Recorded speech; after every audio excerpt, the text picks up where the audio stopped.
البنية المرجعية الدولية التي تعمل على تطوير عرض ذي جودة عالية على المستوى الوطني في خدمة الجميع مع توفير تكوين من مستوى عال في مهن الصحة.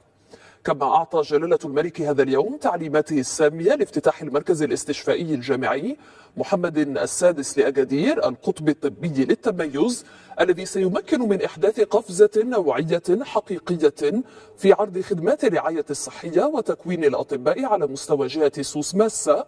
ويشكل المركب الاستشفائي الجامعي الدولي محمد السادس للرباط الذي أنجزته مؤسسة محمد السادس للعلوم والصحة يشكل نموذجا حقيقيا لعهد جديد من البنيات الاستشفائية الحديثة والذكية، مجسدا بذلك رؤية جلالة الملك وعنايته السامية، ويعكس كذلك الطموح الرامي إلى تمكين جميع المواطنين من ولوج منصف لخدمات الرعاية الصحية من الجيل الجديد بالاعتماد على مؤسسة استشفائية